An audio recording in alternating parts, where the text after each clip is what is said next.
the Radio Forest Podcast. We've had so many crazy moments that have happened with guys from System of a Down and Korn and Faith No More, man, my favorite. Oh, Faith No More was, that was having Roddy on.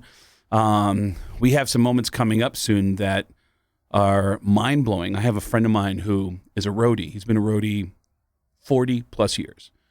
And about a year ago, I'm hanging out with him. He works for Def Leppard now. And he brings up the name of an old school roadie who is a notorious a-hole. And as soon as he brought his name up, I was like, oh, dude, that guy yelled at me when I was 15 years old. And he made me cry backstage at an Aerosmith Dokken concert.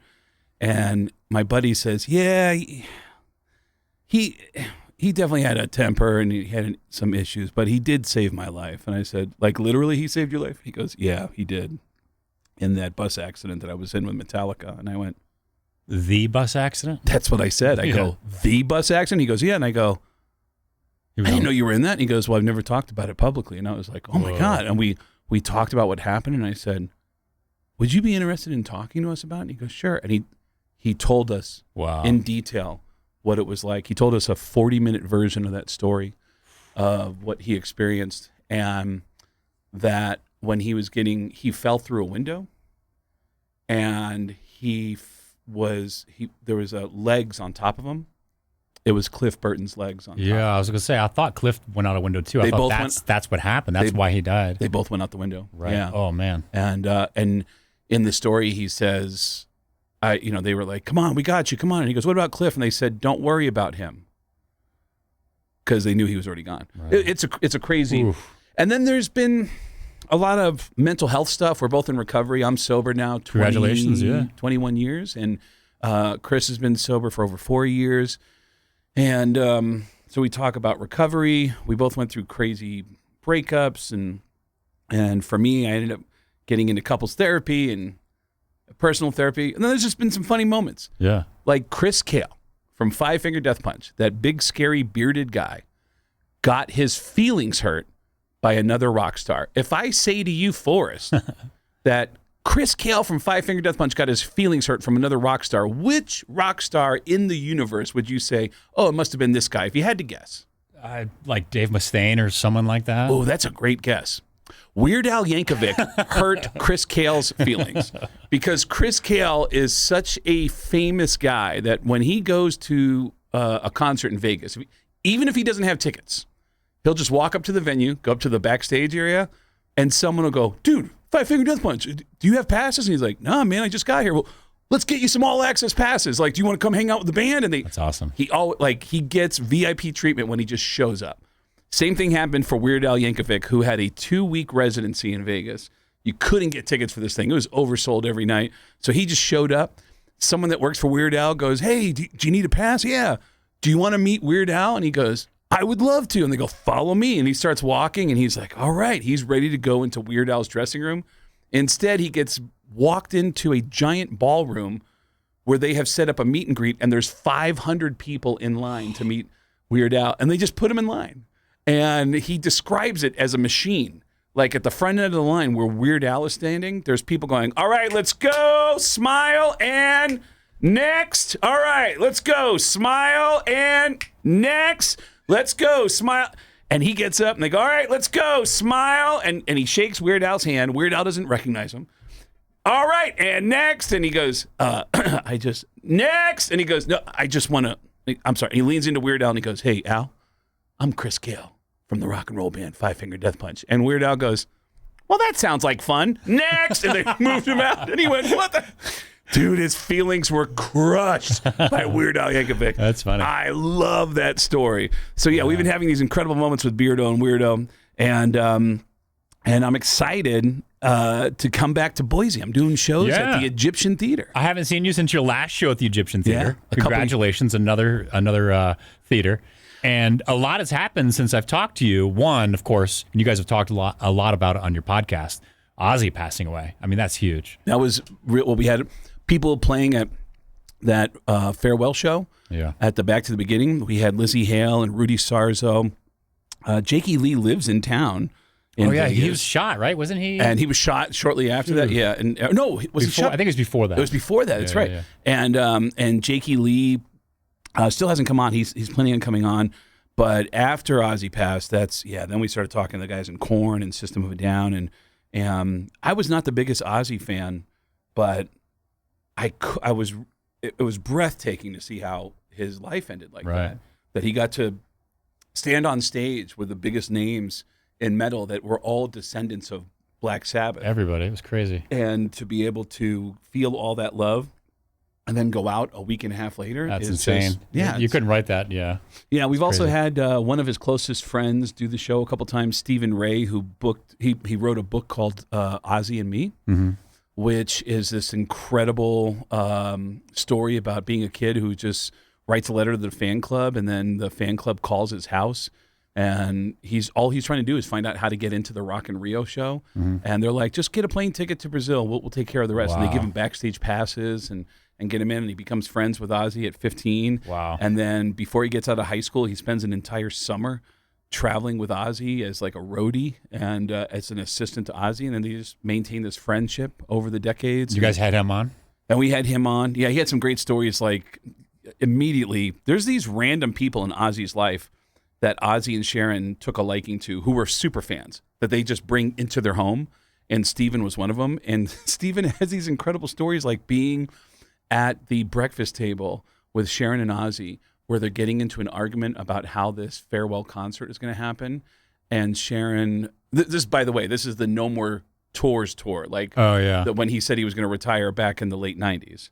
And the final show is supposed to be Black Sabbath with Ronnie James Dio. And they're having an argument about how to end the show. And Sharon looks at Steven and says, well, what do you think? And Steven's like, what do I? Because she's trying to get Ozzy to do something he doesn't want to do. Yeah.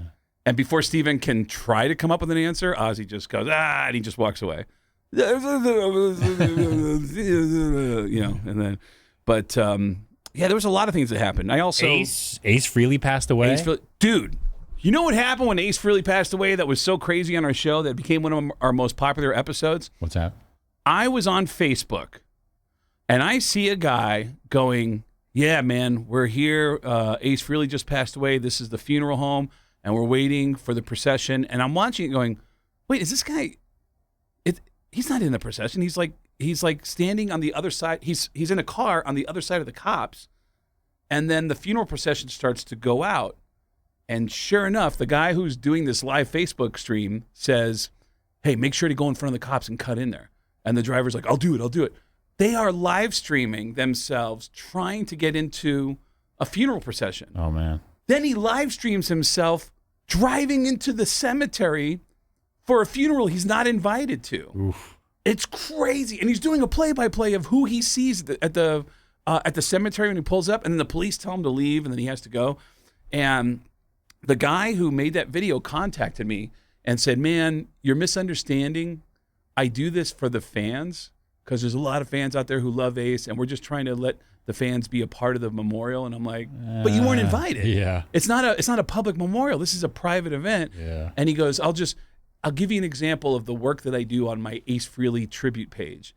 And he sends me a video of himself where he's on the grounds of Ace Frehley's house in Connecticut. And he says in the video, we are now trespassing on Ace Frehley's property. It's one of the craziest videos I've ever seen. So we've had like investigations on Beardo and Weirdo. We've had incredible interviews with huge rock stars, comedians, and then we've gone through drama ourselves. I have to tell you about this show in Boise that makes this show on October 10th really special. The show that I did last time at the Egyptian, I said a lot of things about my relationship with my girlfriend, and I'm not joking. It led to us breaking up. Oh, no. we broke up. A couple months go by, and we start doing couples therapy. The show that I'm doing on October 10th is a giant apology for what happened on the last show. Is that what she wants, though? Because if you already talked about her on stage once, you're like, I've got an idea. The comeback tour is me talking about you. It's hilarious to me. And in fact, The material I did that night I thought was hilarious to me. That's what I mean. That's You might be know, the problem. She didn't find it funny, and I can understand her point of view. So the show in October, and she, by the way, is a very popular tattoo artist from Boise. Her name is Darcy Nutt. She owns Chalice Tattoo Studios, and she's got a 4-year waiting list to get work done by her. Yeah. And she does incredible work and has a billion awards in her tattoo shop. But yeah, so it's a lot of her friends and family come out to the show. Because I remember her mom and all that were there last time. Yeah, they were all there. And yeah, they didn't like some of the things that I said. And so was it like, babe, what'd you think of the show? Didn't I do good? And she's like, come over here. It was. Or did she wait a minute? It Let was you enjoy after it. all the socializing. Right. Then it was like, why would you? And I go, and I actually did promise her specifically that I wouldn't do one thing. And in the middle of it, I was like, you know what? It's a good vibe in here. I'll just do it. And I laid right into it. And it was some personal stuff that, So October 10th, Egyptian Theater is going to be a very unique comedy show where you're going to hear some very personal things. And I'm looking forward to having fun with that because, you know, when you go out on a limb in comedy, that's when you can have the most fun. And when you try to go into territories it's like when something crazy goes on in the crowd. It's like, whoa, like the whole crowd knows, oh my God, we're watching something crazy You right now. feed off that and you get egged on a little bit. You're like, oh, here we go. Dude, I'll never forget when I first got to New York in the late 90s, a whole bunch of comedians descended on New York in the late 90s. Chappelle came up from D.C., Patrice and Bill Burr came down from Boston, Jim Norton, all these comedians that are like Kevin Hart and all these guys that are Bert Kreischer. I was at a comedy club one night, the Boston Comedy Club, and I saw Dane Cook do a set at 1:30 in the morning on a Tuesday night in front of 6 people. Did I ever tell you that story? No. I should point out, this is very important to the story. One of the 6 audience members had all of his groceries on the table with him because we had a doorman. Oh, like they try to, like, not barkers, but they kind of like get people to come in. Oh, come on in. It's a great show. Yes. And it's 1 o'clock in the morning. Yeah. And our barker was Bert Kreischer. Oh, okay. And so he's out on 3rd Street and he's like, hey, you want to see a comedy show? You want to see a comedy show? You want to see a comedy show? That's a pretty good impression. And somebody walks by with a bag of groceries like, oh man, I got groceries. He goes, I don't care. Give me the groceries. It's okay. I'll help you with the groceries. It's okay. There's no cover. No cover. Give me the groceries. So Bert is really proud of himself because we had 5 audience members. Now Bert is increasing our audience by 20%. He's bringing in a 6th member. So Dane Cook is on stage, and Bert is really proud of himself. He's bringing in the groceries and looking at Dane like, dude, I got another one. We're kicking ass now. And Dane looks at the guy with the groceries, and he goes, are those groceries? And the guy goes, yeah. And I got ice cream, and it's melting. Like, that has anything to do with Dane. Like, so Dane is trying to muscle his way through this set. It's a losing proposition. It's 1 o'clock in the morning. These 6 people are exhausted.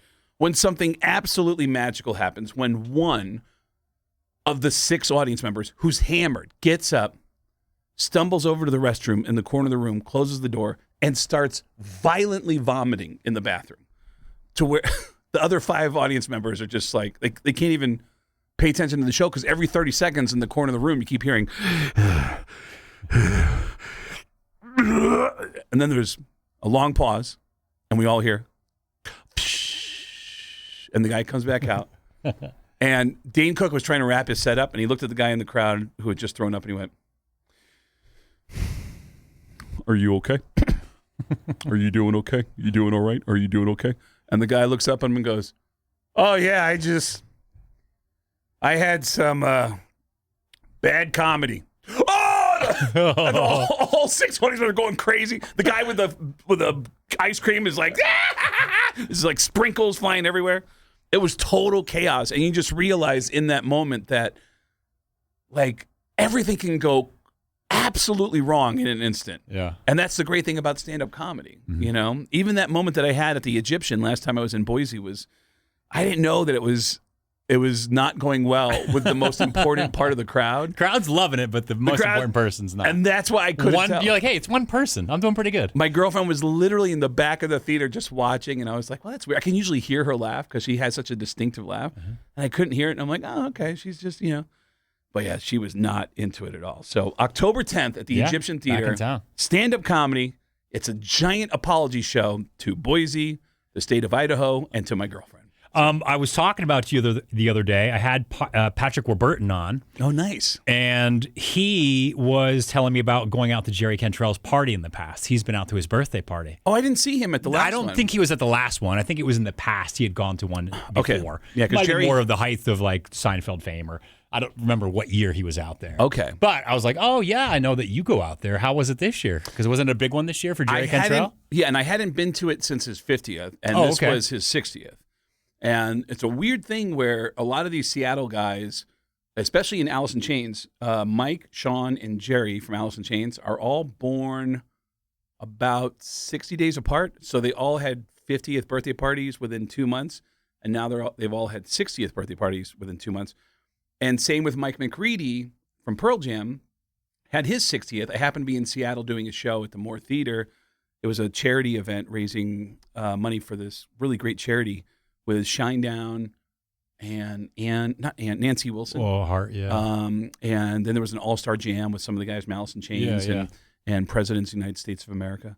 And the birthday party for Jerry is a trip because, we're all sober, so it's at least, in our social group, like we're sober. I mean, there were some people drinking at the party and stuff, but so it's kind of weird to realize that we're all lucky to even be here. Because Alice in Chains guys are probably mostly all sober too, right? I think yes. Jerry probably. Yeah, Jerry and Mike and Sean. Sean doesn't do anything. Yeah. But yeah, they're all sober dudes. I mean, you have to be. And that band was hit with some serious stuff because of drugs. So with Mike Starr and with Lane. But the birthday party was amazing. Yeah, I saw there was quite a few cool people there that I wouldn't have expected. Yeah, man. It was Cato? Yeah, Cato. I was going to say. We ran into Cato. I met Cato at some event like 15 years ago. We did a charity event in Park City, Utah. Is that where the movie festival is? Yeah, I think they just moved it. I think this was the last year here. Okay, Sundance, right? Yeah, Sundance. Yeah. They moved it here? No, I can't remember where they moved. There was like an ongoing bid. And basically they said, we're taking it somewhere else, but I can't remember. The Mike McCready birthday party happens a month or so later, and that night I'm doing the thing with Shinedown, and I didn't even know the birthday party was happening. I reached out to Mike and his wife and said, hey, do you guys want to come to the Moore Theater? I'm doing this thing. They sent me back an invitation to the 60th birthday. Turns out the 60th birthday party for Mike McCready is a literal 3-block walk from where the Moore Theater is. Oh, no way. And it was going to happen at 5 p.m. The show at the Moore Theater doesn't start till 7. And I was like, oh, my God, I can make that. And I realized on the day of the party, I look at the invitation, and it says you and a guest. And I'm like, oh, I don't even have anybody to bring with me. And I thought, oh, one of the guys in Shinedown, the guitar player, Zach, he's a huge Pearl Jam fan. He doesn't show up for sound check. So I'm like, all right. I grab one guy and I go, hey, you like cupcakes? And he goes, I go, you like cake? And he goes, I love cake. I was like, you want to come with me to the birthday party? He goes, yeah, sure. So I brought him to Mike McCready's birthday party. I come back and the show's starting. I see Zach and I go, hey man, dude, Mike McCready from Pearl Jam had a 60th birthday party like 3 blocks from here. And he goes, he did? And I go, yeah, man, I tried to find you because I get a +1, but you weren't here. So I grabbed that guy and I brought him with me. And Zach just stared at me and stared at me. And I looked away. And I looked back and he was still staring at me and he goes, my phone works, dude. And I go, well, you weren't here. I didn't want to like text and be like, hey, it was literally where are you? Can you make it? I'm on my way. Yeah, I'm leaving now. Yeah, where is it? I'm walking 3 blocks. You got to walk in with me. Yeah, we're walking in. I'm 3 blocks away. I'm leaving right now. And you weren't here for a sound check. Yeah. So, but yeah, that was bananas, man. I mean. But Cato was there then? Cato, guys from Faith No More were there, guys from King's X, Scott Ian and his wife, Rob Trujillo from... This is McCready's party. Oh, no, I'm sorry. This is Jerry's party. This is Jerry's party. Yeah. At McCready's party, it was a couple guys from Pearl Jam and a whole bunch of local Seattle musicians that...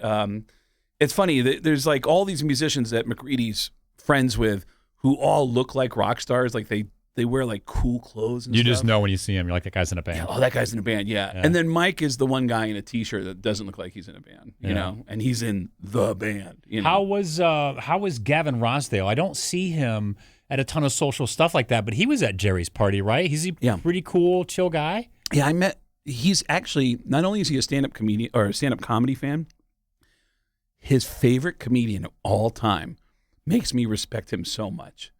It's Sam Kinison. Yeah.